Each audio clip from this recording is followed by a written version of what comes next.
All right. Hello, everyone. Let me make sure I can see myself on YouTube. Let's see, because StreamYard broadcasts to YouTube.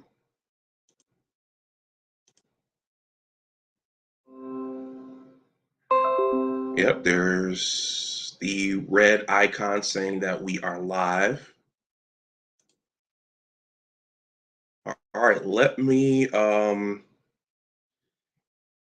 I'm going to get us started with the victors.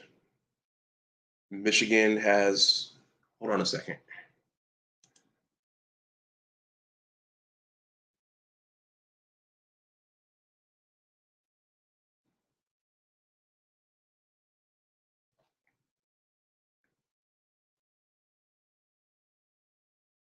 Yep, looks decent.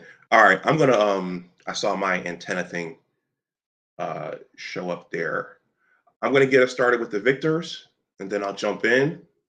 And then my old friend Buckeye Alex said that he wanted to come through and talk about the playoff. It looks like the Buckeyes have backed their way into the 2022 college football playoff with the help of USC not stepping up and taking its rightful place in the top four. So I'm going to get us started with the victors, and afterwards I'll jump into last night's game, and then hopefully Alex will make himself seen, and we'll talk about the entirety of this whole thing. All right.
All right, everyone. Well, Abdul,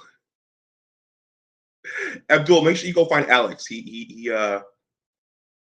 wanted to come in and talk about the playoff. All right. Welcome back to my channel, everyone. My name is Dr. Anwar Yusuf Dunbar, and this is Big Discussions 76 Sports. First of all, please like this stream. Please share it and please subscribe if you see fit. Shout out to Bo Lytle as respect is earned. Well, everyone, as you can see, I'm not in my usual digs. I am in a hotel room uh, at the airport in Indianapolis. I went to the game last night, woke up late, and I'm on my second cup of coffee here. And let's see, wow, that game started at 8 o'clock. And once once you throw in both bands, because both the Michigan band and the Purdue band, they both performed. Once you throw in the Dr. Pepper football throwing challenge and all the TV timeouts and all of the referee uh, the referees reviewing of the close calls, the bobbled passes, the whether or not the guy made the first down, uh, oh, whatever. That game ended up taking about 4 hours. So the game, I didn't get out of Lucas Oil Stadium until after midnight because I'd never seen the trophy presentation ceremony. Of course, I had to see Abdul Gaines's favorite commissioner, Kevin Warren. I had to see Kevin Warren give the trophy to Coach Harbaugh. Coach Harbaugh, made his speech, and then Jonathan Edwards got MVP of the game, and then there were other things throughout the game, such as I think a certain number of players were named to the All Big Ten Hall of Fame, like Mike Doss. Who else was it? It was Mike Doss. Geez, one of our guys made it.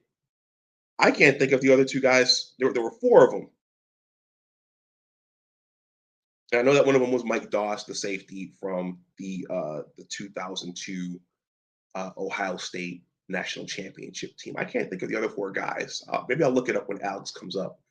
But it was long, and so afterwards, I didn't go straight home. I went to I walked to a bar. There were seas and seas of people. Had a beer, and then finally Ubered home and didn't get in bed until 2 o'clock. So I'm just kind of. It's been a slow day here. In any case, the Wolverines are the 2022 outright Big Ten champs with a record of 12-0. It is the Wolverines' second straight year winning the Big Ten title. And the cool thing about that is that I remember back when Abdul Gaines was a Michigan fan. Of course, he's an Ohio State fan now. One of the things Abdul Gaines used to constantly lament and ask and say was, when is Michigan ever going to make the Big Ten championship game? When is Michigan ever going to go to Indianapolis? Well, eventually it happened. It took about 7 to 8 years in a pandemic, but Michigan finally made it with its own homegrown quarterback. That's another thing Abdul Gaines lamented in Jim Harbaugh's first 7 years, was that all of his quarterbacks were either transfers or they were inherited. So I'm thinking about Jake Rudock. I'm thinking about Wilton Speight. I'm thinking about Shea Patterson. Those were all transfers or those were inherited quarterbacks. So finally, after enough time, after enough adversity, after rejiggering the coaching staff and the philosophies, and after getting two of his own homegrown quarterbacks in the system, Jim was finally able to get to the Big Ten championship game and win it, and advance to the college football playoff for 2 years in a row. So there we go. Abdul, you were a prophet. Get to the Big Ten championship game. Get your own quarterbacks in there. Stop using transfers and inherited players. So Abdul Gaines is a prophet.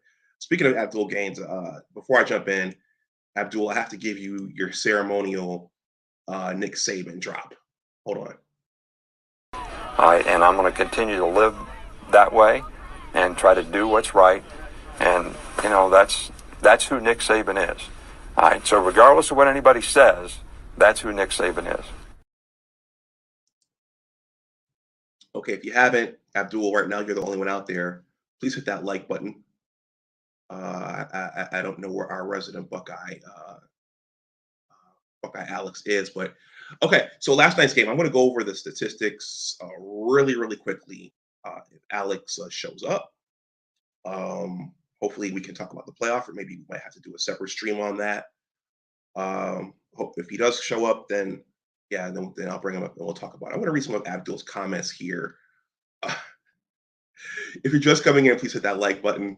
I know it's Sunday. A lot of folks are probably watching the NFL right now, or some folks are probably hungover and tired from last night's game if you stayed up and watched it, or if you actually went to the game. Lucas Oil Field, that's a beautiful facility. I haven't been inside of I've never been inside Jerry World in Dallas, so I don't know what it's like in there. But Lucas Oil Field, it's once you get in there, it's very it's very cavernous. That's the best way I could describe it. It's cavernous and it's vast. Yeah, the old Georgia Dome might be the same way. The old Metrodome might be the same way, but Lucas Oil Stadium, yeah, it's beautiful. If you haven't gone yet, everyone, please hit that like button if you haven't. Abdul Gain says Ohio State is back up. We back up. I'm back up. I said, oh God, knock it off. Abdul says Alabama couldn't sneak into the playoff playing a schedule like Burgard High School this year. That's a slap at Coach Saban and the Crimson Tide and Tide fan. Yeah, I wrote, you're fortunate USC didn't want to play defense on Friday night. A few typos there. Probably I'm still tired from last night's game. USC, if they just played a little bit of defense, they'd be in this thing instead of Ohio State. But it is what it is. And credit to Utah, they played a great game. Ohio State has a new lease on life. You're fortunate. Abdul Gain says, Utah destroyed USC. Props to Coach Whittingham. He used the 2022 version of the 2020 Denver Nuggets. That's a bit of LA Clippers smack there, for those of you who don't know. The Nuggets upset the Clippers in the semifinal round, taking away the chance for all Los Angeles and Western Conference final. Abdul says, having a chance to be in the CFP and potentially beat Michigan for a national championship would bring me some joy. I felt when me and my heels threw Coach K, I felt the same way when me and my heels threw Coach K a retirement party. Okay, Abdul, so as we'll discuss, in order for that to happen, you guys got to knock off Georgia, right? And I don't know if you guys have you have a requisite defense, but do you have the type of defense that could defend Georgia? Joe Klatt, what's a requisite defense? You've got to have a requisite defense. This offense, as good as it is, needs to have a requisite defense. And at least so far, it looks like Ohio State has that requisite defense. Keep in mind, Abdul, Georgia has 2 6'7" tight ends, right? And they've got, they destroyed us last year. And they've got 2 6'7" tight ends. And they're athletic across the board. Abdul, how are you guys going to stop that? So in order to get the Michigan Ohio State rematch that Abdul wants, we will have to beat TCU, which is certainly doable. But Abdul, you guys have to beat Georgia. Can your requisite defense? Your requisite defense couldn't stop 2 late runs from Donovan Edwards. How's your requisite defense going to stop the Bulldog offense? Joe Klatt, once again, what's a requisite defense? Or what's the significance of a requisite You've got to have a requisite defense. This offense, as good as it is, needs to have a requisite defense. And at least so far, it looks like Ohio State has that requisite defense. PJ, thank you for showing up. Let's see. Abdul Gain says, it's much easier to beat your biggest rival with 2 years of preparation. He's never going to let go of the pandemic. Abdul Gain says, Chef Saban begging to get in the playoff was absolutely embarrassing. He says, by the way, don't think I didn't forget about the Sacramento Kings destroying the Clown Clips last night in your basement. Okay, more Laker Clipper smack. PJ, thank you for being here, PJ. Everyone, please hit that like button if you haven't. Go blue. However, I don't see anyone beating Georgia. Yeah, so Abdul, you guys are first up to take on the Bulldogs. So you may have backed your way in, but what did you back your way into? And plus that game, see, especially if you're just coming in, please hit that like button. That helps with the engagement. The likes are free. And plus, Abdul, that's going to be a home game for them. I think in one of the broadcasts I saw the number one team gets to choose which site they play at in the opening round. So of course they've chosen to play in Atlanta. So that's going to be a home game for Georgia. Anyway, Buckeye Alex, where art thou?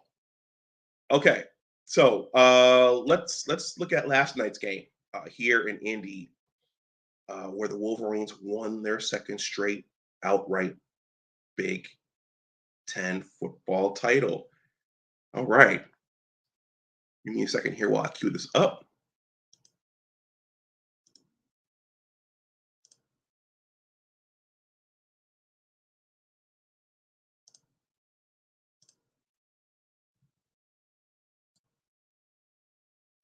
All right, that backdrop there, that's an image of that's an image inside of Lucas Oil Stadium. The game wasn't sold out, or else maybe it was, but not everyone showed up. So there were seats in there, and wherever it was I was sitting, there was a draft coming down on me. So fortunately, I had my coat.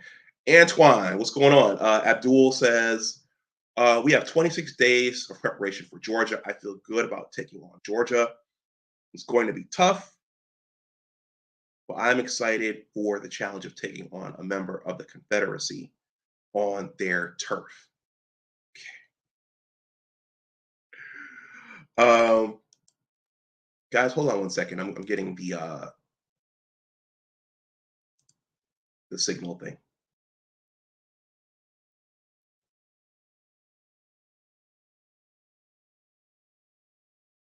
Guys, when you go to a football game, make sure you stay in a quality hotel. I'm not saying this is one of the worst ones I stayed in, but just make sure you stay in a quality hotel. If you're coming in, if you're just coming in, please hit that like button. I'm looking at myself on YouTube. I look okay. Okay, well, I'm going to keep going here. Okay, so Michigan won that game like most of their games this season, aside from the Illinois game. They won this game going away.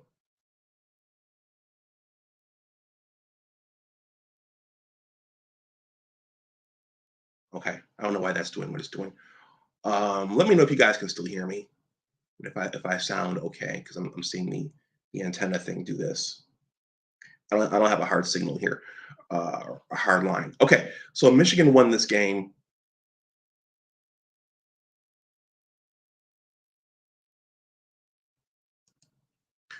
43-22.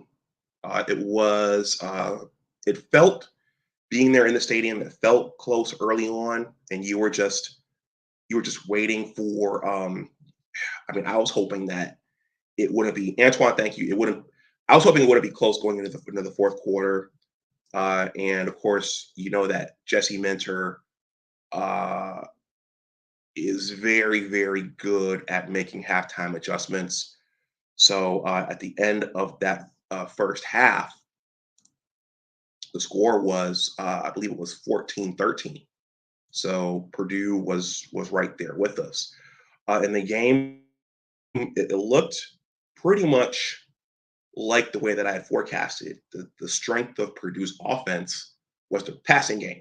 Okay, so you weren't really looking for them to run the ball really well. You were looking for Aiden O'Connell to drop back and to try to slice up our defense, which he was able to do. It seemed like early on, it seemed like we came out, we were playing a zone concept, and the Purdue tight ends and wide receivers were running and finding holes in the zone and just sitting there, and he was finding them. Now, they did have some success on the ground, but in that second half, Michigan just gradually, as we do, at least against the opponents we had, Michigan gradually pulled away. Let me go over the statistics here.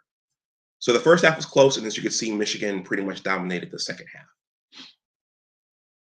In terms of our quarterback play, JJ went 11 for 17 for 161 yards, 3 touchdowns, and 1 interception. He got a little bit happy there in the I think that was the third quarter, and he rolled out and he thought he could find, it might have been Ronnie Bell or Cornelius deep, and he tried to make something happen and he lofted something up there into double coverage and he got picked off. So that's where that 1 interception came from.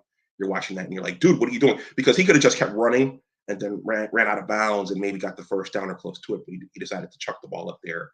And that's what happened. So he went 11 for 17 for 161 yards and 3 touchdowns and 1 interception. Now, you may be looking at this and saying, okay, well, he only threw for 161 yards. Where did the rest of our offense come from? Well, this very much mirrored many of our games when Blake was healthy. So, guys, the super chat is live. If you want to super chat something, that's there. If you want to make a donation via Cash App or PayPal, this is here. And if you're watching on the playback and you want to leave a super thanks, you can leave a super thanks.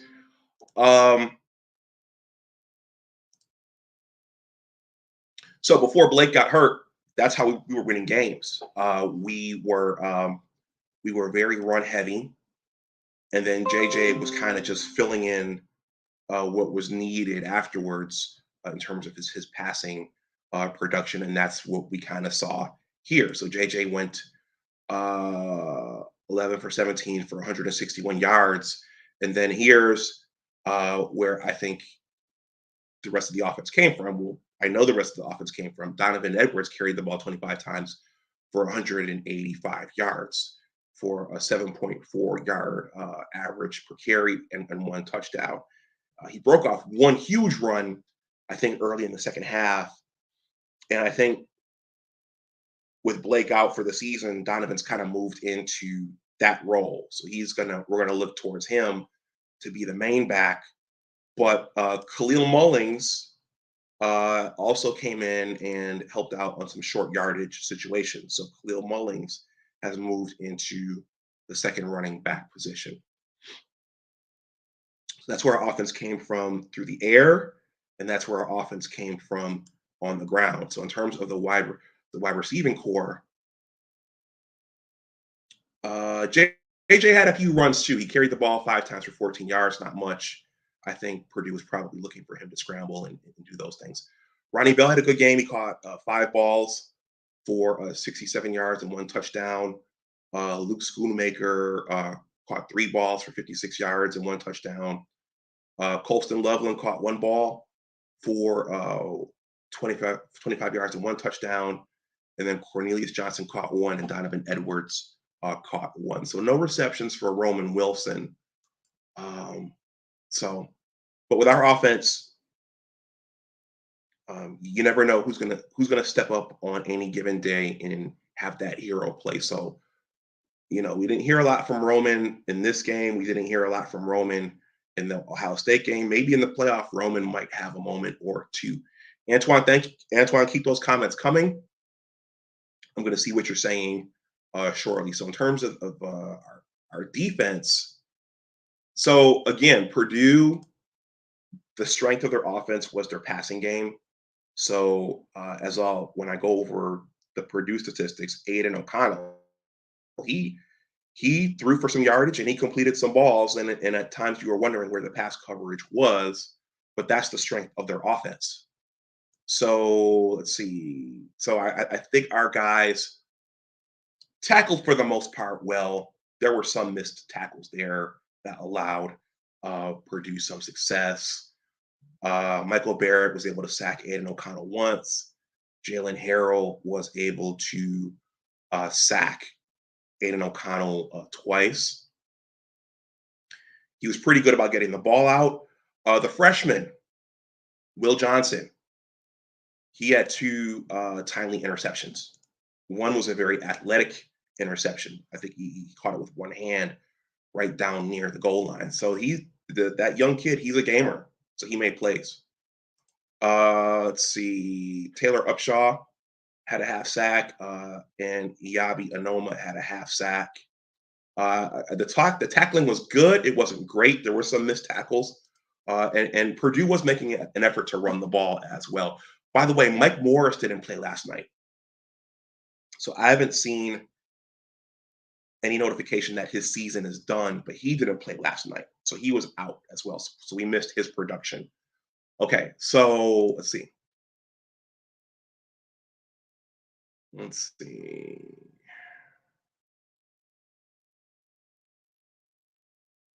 Yeah, I'm going to go over to the ESPN site shortly because I like their breakdown a little bit more. This Google breakdown is a little more simple, but let me go over the Purdue statistics real quick. Yeah, so Aiden O'Connell, he went 32 for 47 for 366 yards and 2 interceptions. So he didn't throw any touchdown passes, but if you look at the total yardage in terms of passing, that was the strength of their offense. And I think when I looked at the statistics prior to this game, that bore that out. He's the most productive quarterback. I'd say him and C.J. Stroud are the most productive quarterbacks in the Big Ten. So this wasn't unexpected. In terms of rushing, they did try to rush the ball. This Devin Maccabee kid, number 45, he carried the ball 17 times for 71 yards and 1 touchdown. They didn't really get much else from anyone after that. Their leading receiver was this number 15 Charlie Jones kid. He caught 13 balls for 162 yards. And then they got production from the rest of their receiver group. JJ, it looks like he didn't get sacked. He did throw the 1 interception. Jamari Brown intercepted that one, but JJ threw into double coverage for that one. And let's see, kick returns. Not going to go over those. Yeah, so I'm going to look at the overall team statistics on the ESPN site. But before I do that, I'm going to read your comments right now. Antoine says, yeah, Nick Saban was shameless when he was panhandling. He said panhandling for a spot in the playoffs. Yeah, Nick is probably not used to being in that position. He says, and USC needs to hire a tackling coordinator.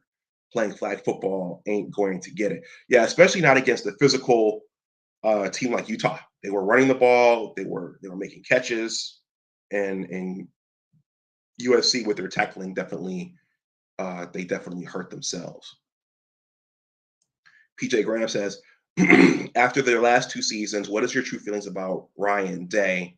Is he the guy with a couple of bad losses, or is he just nibbling on Urban's leftovers? Well, going back to Jimbo's triple comment, if you're just coming in, please hit that like button. The likes are free, and they help with the engagement. Where is Buckeye Alex? He said, what time are you going on? And I don't see him. Yeah, after the previous regime goes, you have to build it and maintain it yourself. So what we're seeing is this may be what he can do, but also other teams are also trying to catch up and get to where you are. And as Joel Klatt said, Michigan is now where Ohio State is or was. So, and the head coach also has to, as you guys know, a head coach is an executive. They have to hire the right people. They have to recruit the players, and there are a ton of things that they have to manage. So if they make the wrong hire, that could have long-lasting ramifications for everyone involved. So they have to make the right hires. That's very, very important. Let's see. Okay, Antoine says, you good. Thank you, Antoine. He says, Antoine, USC's defense was non-existent. Yeah. It's like no matter how much their offense battled back, and their offense did fight valiantly. If the defense isn't there, then it's not going to make a difference, and it wasn't there. I told you, Buckeyes, Ryan Day Knowles is nothing. PJ Graham says, laugh my ass off. Antoine says, JJ's problem is he gets bored with the simple. He tries to make everything a highlight. He needs to get back to his fun. He needs to get his fundamentals back together, and somebody needs to get in his ear. Okay, if anyone wants to make a donation, that's there. He says, yes, PJ, USC's defense is, if that's what you call it, was terrible. They need to invest in a tackling dummy. Antoine says, I don't know why Michigan neglects to use CJ in the running game. He must be back in the doghouse or messing up. I question Michigan's use of its personnel at times. Oh, you're talking about the freshman, the one who fumbled the ball a couple times? I think that's probably you're talking about. CJ. Damn, can't think of the name right now. Antoine, let me know his last name. Antoine says, well, Johnson and Colston Loveland are already going to be stars. Yeah. Stokes and Mullings are going to impress people next year. CJ Stokes, that's who you're talking about. Yes, Loveland's becoming dangerous.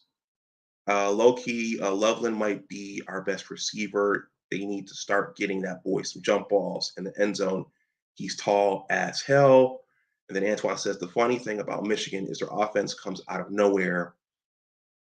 They didn't even play good, and they blew out Purdue.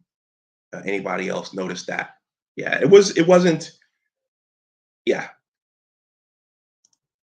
Okay, I'm going to take a look at the team statistics, and then I'll take a quick look at the playoff, and then I will wrap this up. I don't see Alex here, so we may end up doing another stream after this. So let me pull up last night's team statistics.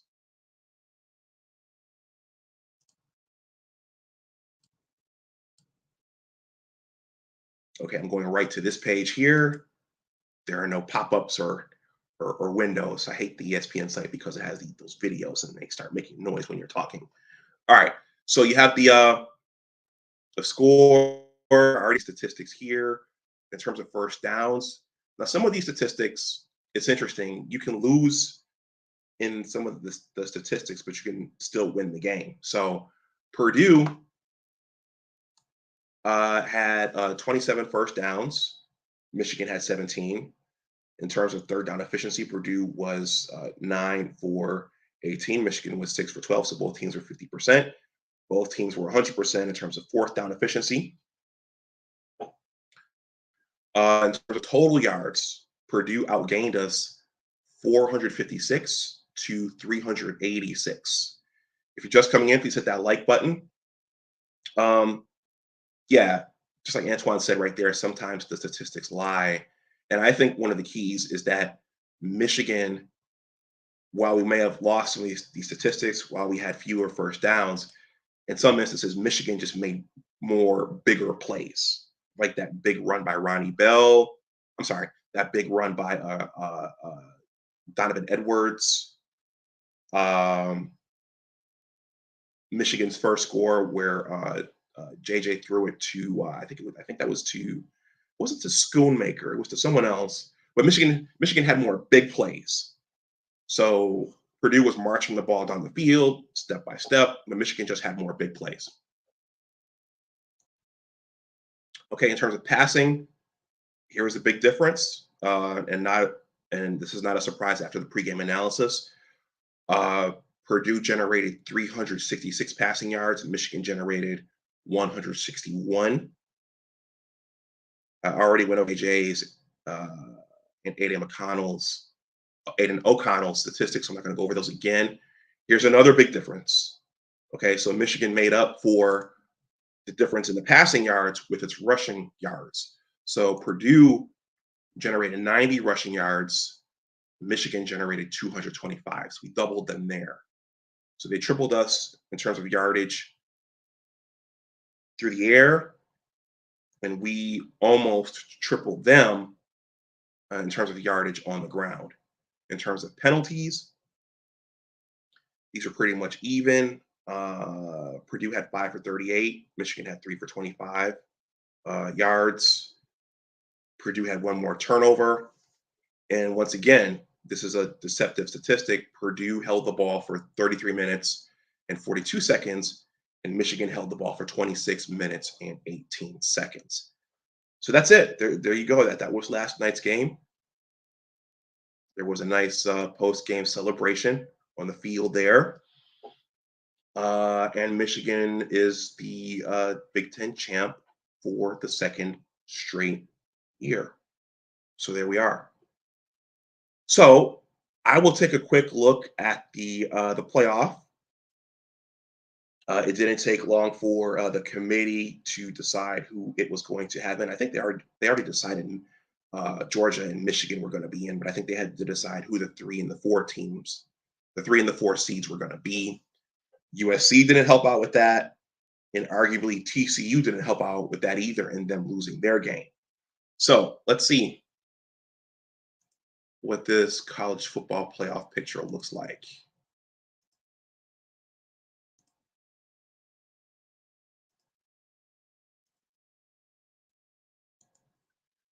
The big bad wolf is here. He says, a formality, bring on Georgia. Okay, bring on Georgia. All right. Herbert Lewis, be careful of what you wish for. I mean, yeah, I mean they're the favorite to win. So the other 3 teams are going to have to go through them somehow to win it. Okay. So the way they've seeded things, Georgia's number 1, Michigan is number 2, TCU is number 3, and Ohio State backed its way into the playoff. They are number 4. So shout out to Steve Dace from the Michigan podcast. This is more right now an invitational instead of a playoff. So these 4 teams were selected. I mean, the first 2 were easy, but the second 2, they didn't even win their conference. So that you could argue maybe Utah should be in there or one of the other teams should be in there, but this is an invitational. So there you have it. So Georgia is going to open up against Ohio State on New Year's Eve, and Michigan is going to open up against TCU on New Year's Eve. So the Georgia game is going to be in Atlanta. The top seed gets to pick where they go, and Michigan and TCU are going to play out in Phoenix. So there you have it. So right now I'm predicting. I could be wrong. I don't know as much about TCU. I've been bad about watching all of the conferences this season. But I'm gonna say in the final game, there's gonna be a Georgia Michigan rematch. I don't see how Ohio State beats Georgia. I mean, with the way that our offense beat up on their defense, the way that our offense beat up on their defense in the shoe, I don't see how Ohio State can stop that Georgia offense. But you never know. You never know. And Georgia has the athletes to guard Ohio State's skill position players. So Antoine, I think Antoine's speaking to this here. Congratulations, Ohio State. You snuck into the dog cage and stepped in some dog doo-doo. Yeah. So they're in, but I think Buckeye fan ideally they wanted to be in the 3 slot so they could play us again and get revenge for what happened in the shoe. But since they backed their way in, this is where they should be. They shouldn't have to go up against the number 1 team. Let's see. And Herbert Lewis says, Boohoo played better. I think that's directed at Buckeye fan. Okay. So everyone, there we are. That was last night's game. Michigan did what it was supposed to do. They I think they exceeded the prediction. I think they were picked to win by 17 points, right? And they exceeded that slightly. And they are the 2022 Big Ten champs, and they're going back to the playoff. So I'm gonna wrap this up here. Still moving a little slowly from last night. So I'm gonna wrap this one up here. If you're watching this on the playback, yeah, let me know what you think in the comment section. I was supposed to be joined by my buddy from the my buddy from the Buckeye Nation, but he must be busy with things. So we'll do something either later this week or in the coming weeks. We have about 3 to 4 weeks before the Fiesta Bowl in Phoenix. I believe it's the Fiesta Bowl. So look out for that.